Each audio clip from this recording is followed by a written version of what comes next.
अस्सलाम वालेकुम दोस्तों, मां सौराब सुमरो ऐं ही मूंसां गॾु आहे। हा न चओ नालो मां इहो न चवंदो आहियां त यार हे जेके ख़बर अथव तव्हां हिन वक़्तु माशाल्लाह सीनियर आहियो, ईअं न चवंदा कयो अस्सलाम वालेकुम मां असगर खोसो मां अली गुल मला ईअं न केरु आहे बाबा कंहिं माण्हू हर माण्हू असांखे सुञाणे थो। कोई माण्हू पहिरों दफ़ो ॾिसे थो, तोखे माण्हू नथा सुञाणनि तू केरु आहे? केरु नथो सुञाणे पंहिंजे पाण खे ईअं नालो न ॾेखा। तू गामू आहे? हा तू असगर न आहीं?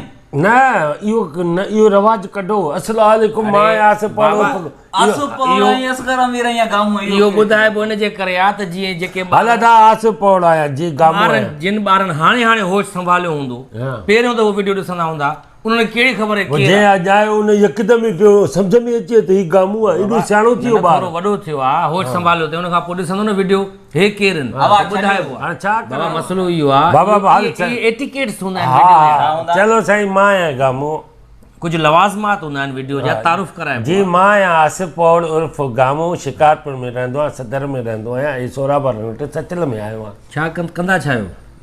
हा छा कंदा पप्पू परदेसी वांगुरु साईं तव्हां छा कंदा चयो मूंखे पंहिंजो यूट्यूब चैनल आहे मां यूट्यूब पर आहियां। हा ऐं शेरदिल गांव बि असां सां ॻाल्हाए तव्हां केरु आहे? मां साईं जंगे में रहंदो आहियां, कुंभनि जे भरिसां स्टाफ आहे, हुते असांजो ॻोठ भोजपुरी गांव आहे। अच्छा साईं तव्हां साईं कीअं अचणु थियो? साईं बेसिकली ये वीडियो मुझे तारुफ लई आहे, तव्हां सुञाणंदा बेसिकली मूंखे नथा सुञाणनि।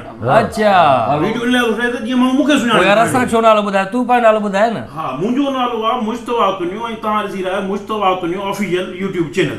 इन यूट्यूब चैनल खे सब्सक्राइब कंदो तव्हांखे सवाबु मिलंदो ऐं लाइक बि कयो, शेयर बि कयो, कमेंट्स बि ॾियो त तव्हांखे हिन जा वीडियोज़ पाण ॿुधायो जेके बि यूट्यूब चैनल वारा आहिनि माण्हू सभु सुठा ऐं सुहिणा ऐं स्मार्ट आहिनि, जंहिंजो चैनल लाइ इहो वीडियो ठाहियूं था उनजो मुआरा ॾिसो। ऐं रमज़ान जो महीनो आहे, रमज़ान में सदको ज़कात निकिरंदी रहंदी उहो हिननि खे ॾियो न बाबा माशाल्लाह, हे त पोइ बि सुहिणो आहे जॾहिं पखी चैनल ठाहे सघे। हा पोइ वाक़ई सही आहे। अदा मुश्तबा भाई दोस्त आहे असांजो ॾाढो प्यारो सुठो, इन जो जेको यूट्यूब चैनल आहे सो प्लीज़ इनखे तव्हां लाइक कयो, शेयर कयो, कमेंट्स कयो, बिल्कुलु जीअं असांखे मोहबत ऐं प्यारु ॾींदा हो न, ऐं हिननि जी असां सिंधियुनि खे तव्हां सपोर्ट कंदव, तव्हांजी वॾियूं महिरबानी। फनी वीडियोज़ हूंदियूं आहिनि, असां सां गॾु बि वीडियोज़ ठाहींदो रहंदो आहे ऐं पंहिंजी सपोर्ट कयो। जेके बि दोस्त ॿाहिरि मुल्क में वेठा आहिनि, जेके असांखे ॾिसंदा आहिनि वीडियोज़ में पसंदि कंदा आहिनि, हिननि जी वीडियोज़ में बि असां हूंदा आहियूं, सो दोस्त जी सपोर्ट कयो।